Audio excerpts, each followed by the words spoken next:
हाय, मी नीलम. चतुरंग मधुकर खोचीकर यांच्या या कथासंग्रहातील नियती ही आपण कथा ऐकूया. Sorry Madan, I had to tell the fact.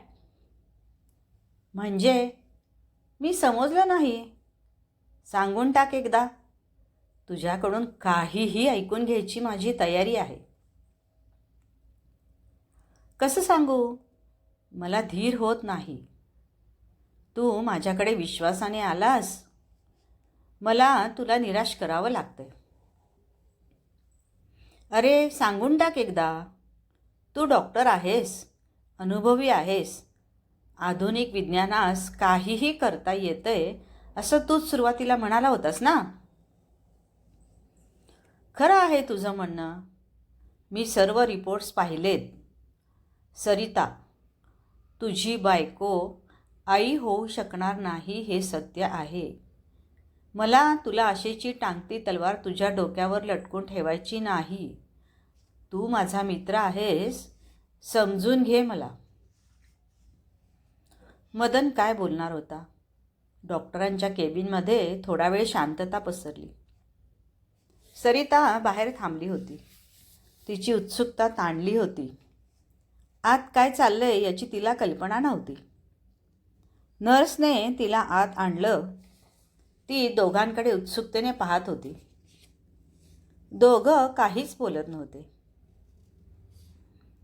Sarita वहिनी, मन घट्ट करा. तुम्ही आई होण्याचे चान्सेस जवळजवळ नाहीतच. काय? असं कसं शक्य आहे? मला निराश करू नका. वाटल्यास सेकंड ओपिनियन घ्या भाऊजी. मी घेतलं नाही असं का वाटते वहिनी? माझी मिसेस गायनिक आहे, तुम्हाला माहीत आहेच. आम्ही सर्व प्रयत्न केले आहेत. You have to accept it. मदनने सरिताच्या पाठीवरून हात फिरवला, दिलासा दिला. दोघंही केबिनमधून बाहेर पडले. डॉक्टर त्यांच्या गाडीपर्यंत पोहोचवायला आले. मदन गाडी चालवत होता. शेजारी सरिता बसलेली, गप्प गप्प, डोळ्यातून अश्रू वाहत होते. छानसा सजवलेला बंगला, दारात गाडी, नोकर चाकर, बंगल्याभोवतालची बाग असं असूनही त्यांच्या वैवाहिक जीवनात एक पोकळीच होती. बाळाची उणीव. दुडूदुडू चालणारं, दंगामस्ती करणारं, हट्ट करणारं बाळाचं आगमन न झाल्यानं ती दोघं निराश झाली होती. पण त्यांनी आशा सोडली नव्हती. तसा दोघांच्या वैवाहिक आयुष्यात वरकरणी काहीच दोष नव्हता. म्हणूनच मनाचा निर्धार करून दोघांनी डॉक्टरांचा सल्ला घ्यायचं ठरवलं. मदनच्या डॉक्टर मित्र आणि त्याच्या बायकोनं तपासण्या केल्या होत्या आणि आज खरी वस्तुस्थिती कळली होती. त्यांना तिला सामोरं जावं लागणार होतं. मदननं मन घट्ट करायचं ठरवलं. सरिताची आणखी काळजी घ्यायला हवी होती. दुसऱ्या दिवशी सकाळी त्यानं स्वतः चहा करून आणला. सरिताला उठवलं. ती त्याच्या कुशीत शिरली. सरिता, मला माहीत आहे तुझी काय स्थिती झाली असेल ती. आपण दोघांनी सावरायला हवं. जगात कुणाकुणाच्या वाट्याला असं दुःख येत असतं, पण ते सावरतात. तुझ्यात काही कमी आहे असं वाटून घेऊ नकोस. माझं तुझ्यावर लग्नाच्या पहिल्या दिवसा इतकंच प्रेम आहे आणि शेवटपर्यंत राहील. तुलाही अपराधी व्हायचं कारण नाही. चल उठ, आपण छानपैकी फिरून येऊ. दोघंही पहिल्या धक्क्यातून बाहेर पडत होते. अशा गोष्टीला काळ हेच औषध असतं. दोघांचं रुटीन सुरू झालं. रोजचं फिरणं, सिनेमा, नाटकात मन रमवणं, बागकाम यात मनात सलत असलेली पोकळी क्षणभर विसरली जात होती, पण भरून निघत नव्हती. एके दिवशी दोघंही निवांतपणे बागेत बसले असताना सरिता मदनला म्हणाली, मदन, मी आई होणार नाही आता कटू सत्य आहे, पण तू बाप तर होऊ शकशील तुझ्या बाळाचा. सरिता, तू काय हे बोलतेस? आपल्याला मूल होणार नाही एकदा आपण ॲक्सेप्ट केलंय ना. काय कमी आहे त्याच्याशिवाय आपल्या जीवनात? तसं नव्हे मदन, मला समजून घे. मला तुझ्या मुलाची आई व्हायचं आहे, या ना त्या मार्गानं. मी त्याला सख्ख्या आईचं प्रेम देईन, तू काळजी करू नकोस. सरिता, तुझ्याशिवाय मी कुणाचाच विचार करू शकत नाही. होय ना. अरे मी कुठं चालले तुला सोडून. परवा मी डॉक्टरांच्या बोलण्यावरून जाऊन आले. त्यांनी एक मार्ग सुचवला आहे, सरोगेटेड मदर व्हायचा. काय? नाही तसं करायची काही जरुरी नाही. अरे आपण बाळासाठी गर्भाशय उसणं घ्यायचं आहे, एवढंच. एवढंच? काय बोलतेस सरिता तू? नको तो विचार. अरे राजा, माझी तयारी आहे ना, फक्त तू हो म्हण. डॉक्टर सगळं निभावून नेतील. कुणाला कळणार सुद्धा नाही, अगदी जिचा गर्भाशय आपण उसना घेणार आहोत तिलाही. आत्तापर्यंत तू मला काही कमी म्हणजे काही कमी पडू दिलं नाहीस. माझी शपथ आहे तुला, प्लीज हो म्हण. मदनला काही सुचत नव्हतं, पण हळूहळू त्यांनी सरिताच्या इच्छेची पूर्तता करायचं ठरवलं. दोघंही डॉक्टरांना भेटले. Madan, I am proud of you. तुम्हा दोघांच्या संसारातील ही पोकळी निश्चितच भरून निघेल. परमेश्वरावर विश्वास ठेवा. नियतीची अशीच इच्छा आहे. तुझा तर त्या स्त्रीशी डायरेक्ट संबंध येणार नाही. सरिताशीही पूर्ण संमती आहे. आम्हाला तुम्ही दोघं आणखी खुश होताना पाहायचं आहे. सो गुड लक. ठरल्याप्रमाणे सर्व प्रक्रिया सुरू झाली. दोघंही तणावातून जात होते. नव्या बालकाच्या आगमनाची उत्सुकता अगदी वेगळ्या तऱ्हेनं अनुभवत होते. मदननं जर जिचं गर्भाशय उसणं घ्यायचं तिचं तोंडही बघितलं नव्हतं, तरी तिचे उपकार कसे मानावेत हे त्याला कळत नव्हतं. कुठल्या परिस्थितीत ती अनामिक स्त्री तयार झाली असेल या प्रकाराला? तिची मानसिक शारीरिक अवस्था कशी असेल? त्यामुळे होणाऱ्या बाळावर काही परिणाम होईल? बाळाला जन्म दिल्यानंतर तिची अवस्था काय होणार? बाळाबरोबर राहायचा तिनं हट्ट केला तर? बाळ आपल्याला आईवडील म्हणून स्वीकारेल का? अशा नाना शंका कुशंका दोघांच्या मनात येऊन जायच्या. सरिता मात्र त्या अनामिक स्त्रीची चौकशी करायची. तिला हवं नको बघायची. त्या दोघीजणू मैत्रिणी झाल्या होत्या. तिला होणाऱ्या वेदना त्रासाच्या वेळी सरिता तिला धीर देत होती. तिचे तर ती सतत शतशः आभार मानायची. होणारं बाळ तिच्या नवऱ्यापासून होणार आहे ती दुर्दैवी, पण होणारं बाळ आम्हा दोघांचं आहे, असायला हवं असं वागायची तिनं मनापासून तयारी केली होती आणि उत्कंठा संपली. बाळाचा जन्म हॉस्पिटलमध्ये झाला. सरिताच्या ओटीत ते बाळ देऊन ती अनामिक स्त्री निघूनही गेली. मुलगी झाली होती. दोघांनी मुलीला घरी आणलं. सांभाळायला नर्स ठेवली. अतिशय गोड मुलगी झाली होती. मदनचं रूप घेऊन आली होती. कुरळे केस, काळेभोर डोळे, गुबगुबीत गाल, हसरा चेहरा घेऊन आलेल्या त्या बाळाला कुठं ठेवू आणि कुठं नको असं सरिताला झालं होतं. मदनही खुश होता. तिच्या आगमनानं बंगला आणि परिसरात एक वेगळं चैतन्य निर्माण झालं होतं. तिचं नाव अनन्या ठेवण्यात आलं होतं. बघता बघता ती 5 वर्षाची झाली. खेळू बागडू लागली. सरिताच्या मागं आई आई म्हणून हेंडू लागली. सरिता तिचे सर्व हट्ट पुरवत होती. सरिताच्या जीवनातली पोकळी तिनं भरून काढली होती. सगळं कसं छान चाललं होतं. डॉक्टर मित्र आणि त्याच्या डॉक्टर पत्नीचे ती आभार मानत होती. वरचेवर हॉस्पिटलमध्ये जाऊन त्यांना भेटून आणत होती. त्या दोघांनाही तिचा अनन्याचा लळा लागला होता. एक वेगळीच काळजी चोर पावलांनी मदन आणि सरिताच्या जीवनात निर्माण झाली. सरिताला वरचेवर ताप येऊ लागला होता. ब्लड प्रेशर वाढत होतं. वरचेवर हॉस्पिटलच्या फेऱ्या वाढल्या. एकदा माइल्ड अटॅकही येऊन गेला. तिच्या आजारपणामुळं अनन्याकडे थोडं दुर्लक्ष होत होतं. अनन्या चिडचिडी होत होती. सरिताला हे सर्व दिसत होतं, पण तिचा नाईलाज होत होता. नर्स परिस्थिती सांभाळून घेत होती, पण त्यालाही मर्यादा होता. मदन काळजीत बुडाला होता. आपण करायला गेलो एक, सरिताच्या इच्छेचा मान राखला. आता सरिताच आजारी झालेली. नाजूक अवस्था आणि ताणतणावांचे दिवस चालले होते. काय होऊन बसलं हे? हॉस्पिटलमध्ये क्वार्टर पडल्या पडल्या सरिताला आपल्या माघारी अनन्याचं कसं होणार याची काळजी लागून राहिली होती. एक दिवस सरितानं डॉक्टर आणि त्यांच्या मिसेसना बोलवलं. एक विनंती करायची आहे. कसली? अनन्याच्या खऱ्या आईला मला भेटायचं आहे. बोलवाल तिला? हे काय नवीन सरिता? तू बरी होणार आहेस. आपले प्रयत्न चालले आहेत ना.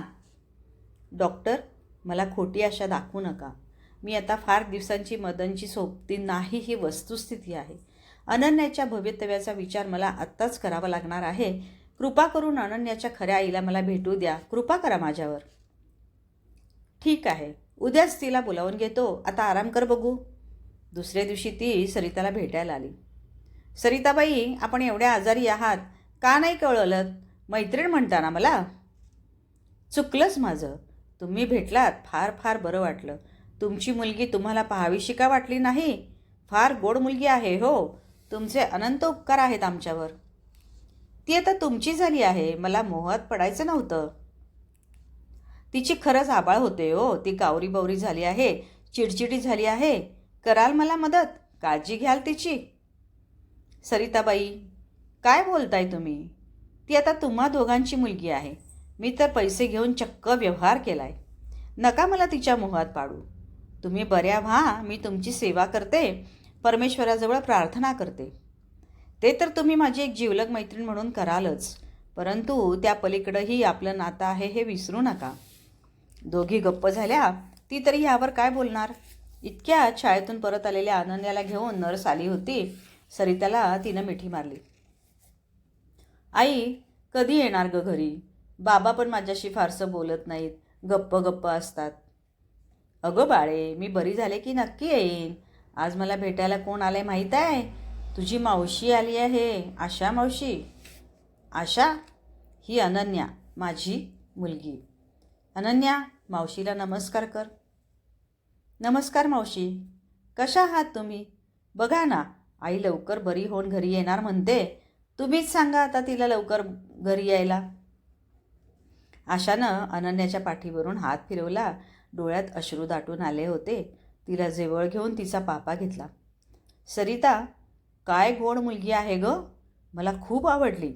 हे बघ अनन्या, आई बरी होऊन येईपर्यंत तुझ्याशी गप्पा मारायला आलं तर चालेल? या ना मावशी. असं करा ना, आत्ताच चला माझ्याबरोबर. आमचं घर, बाग, माझ्या खेळण्याचं कपाट, माझी खोली तुम्हाला दाखवीन. आशानं सरिताकडं बघितलं. तिनं मानेनंच होकार दिला. सरिता आतनं खुशच होती.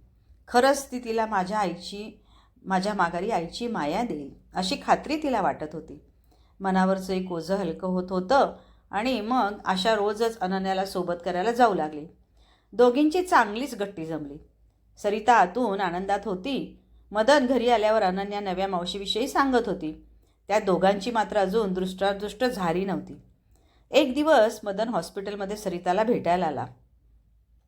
सरिता, तुझी एक मैत्रीण अनन्याला सोबत करायला येते म्हणे.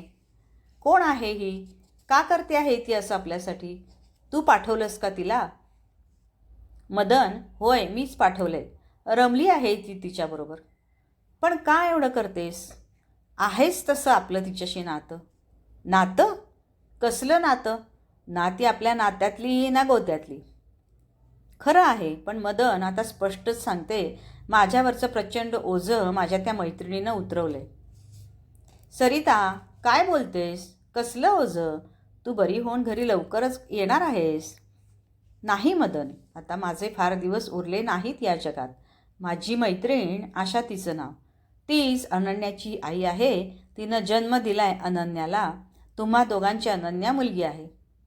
काय काय सांगतेस सरिता? तिनं आपल्याला उसनं गर्भाशय दिले. आपण भरपूर पैसे दिलेत. ती आलीच कशी तुझ्याकडे? आजच तिला मी परत न येण्याबद्दल सांगतो. असं करू नको मदन, ती दुखावेल. राहू दे आपल्याबरोबर. अगं, पण गोष्टी तू निष्कारण कॉम्प्लिकेटेड करते आहेस सरिता. नाही, मी योग्यच करते. अनन्याच्या भविष्याचा विचार करूनच मदन काहीच न बोलता परत गेला. घरी आला तर अनन्याशी आशा गप्पा मारत होती. रमली होती तिच्याबरोबर. मदन आत येताच आशा जायला निघाली. अनन्या बागेत खेळायला गेली. दोघे समोरासमोर, अवघडलेल्या स्थितीत. काहीतरी बोलायचं म्हणून मदन म्हणाला, नमस्ते. अनन्या, रमली आहे तुमच्याबरोबर. आपले उपकार आहेत आम्हा दोघांवर. तसं काही म्हणून मला लाजवू नका. मी आपल्याशी पैशांचा व्यवहार केला, उसनं गर्भाशय देऊन. ज्या दिवशी अनन्या जन्मली त्याच दिवशी तिच्यातलं आपल्यातलं नातं संपलं आहे. इथं येण्यात माझा काहीच मतलब नाही. केवळ सरिताच्या आग्रहामुळं मी आले होते. आपणास आवडत नसेल तर उद्यापासून मी येणार नाही. अनन्याची काळजी घ्या. मदनला काय बोलावं कळतच नव्हतं.